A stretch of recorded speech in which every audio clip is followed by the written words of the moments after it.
Hey guys, MC Maximus here again today.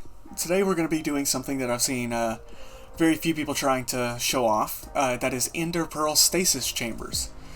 So an ender pearl stasis chamber sounds like a mouthful of crazy nonsense, but all it means is, like, imagine you have to go mining or something, or let's say you want to go on an adventure to find the fortress.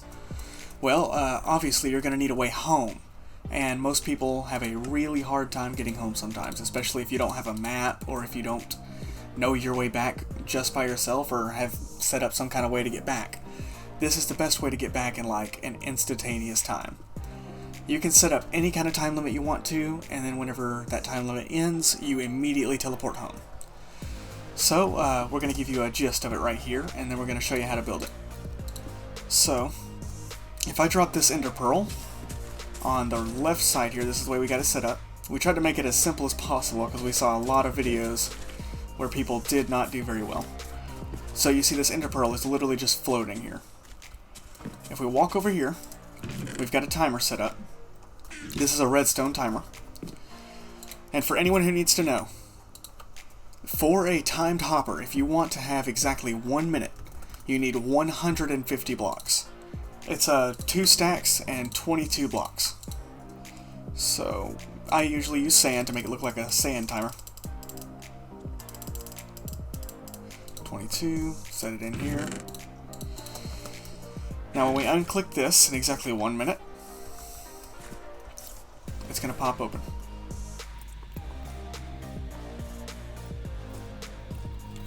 So yeah, like let's say that I just ran off somewhere. Oh, not in my window distance.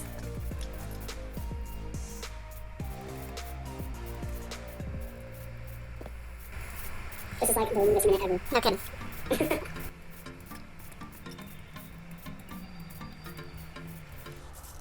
Man, I'm actually making it pretty far. I don't know if I'd want to set it up for 30 minutes. Maybe. Depends if you go to like the nether or something. Oh, I'm back. So yeah, I'm literally back home in 1 minute.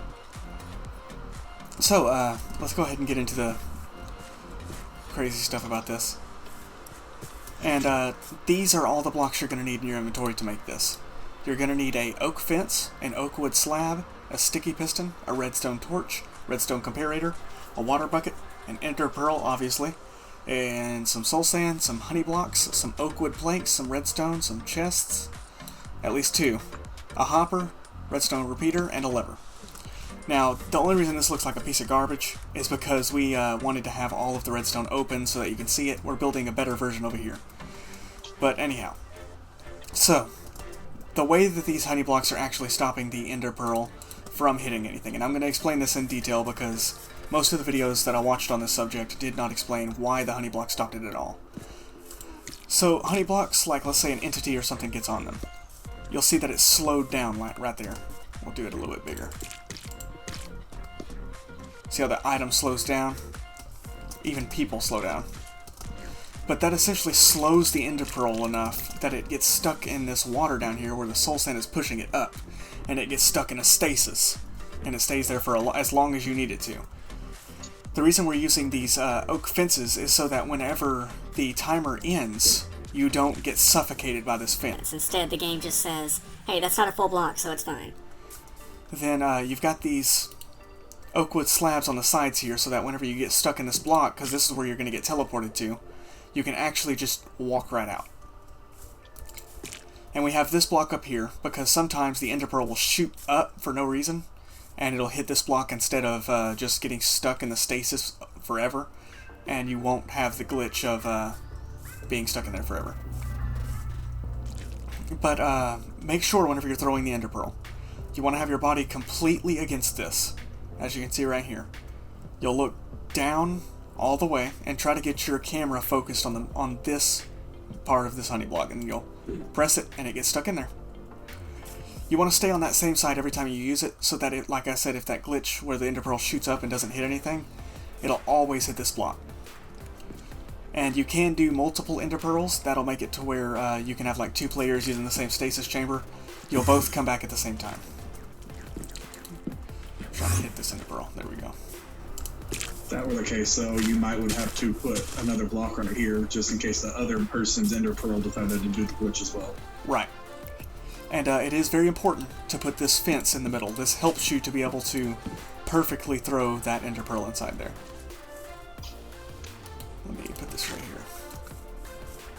Anyhow, so let's get into the mechanics on how we did the timer.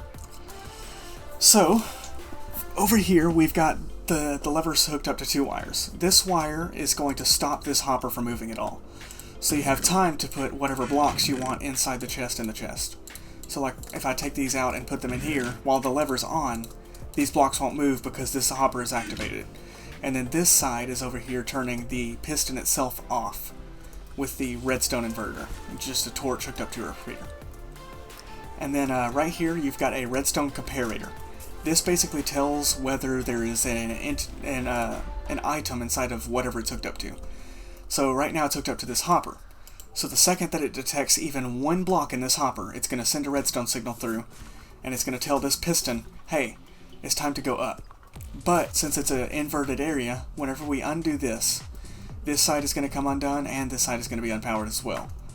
So this thing's going to power up and turn this torch off at the same time that this one turns off as well, so that the piston doesn't accidentally open up and then stop the ender pearl. Sounds really complicated, but in all reality it's just slowed down a bit so that they don't mess each other up. Alright, so how's this building coming over here? I mean, it looks pretty good for what it is. Yeah. And it's just a super simple build, and as you can see, you can use any blocks you want to. You don't necessarily have to use oak wooden planks and oak wooden slabs. As long as you have full and half blocks, you can do it. And I just accidentally broke some of it. It is what it is, I guess. But let's test it out, huh? Man, they made some weird noises for soul sand, I'll tell you what. Oh, did I forget the soul sand? No, it's not that, it's just that it sounded weird. But we have to have this block uncovered. Get an ender pearl. Just to see that this works for a different build. And it does. Well, let's try that again. I don't think the soul sand's down far enough. No.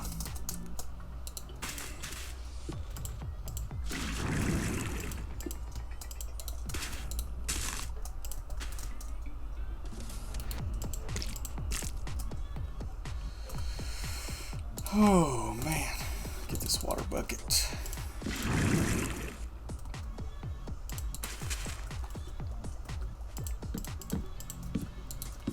There we go. And there we go. Oh, okay. There we go. There we go. And then whenever this piston is powered, so I guess, yeah, right there, so.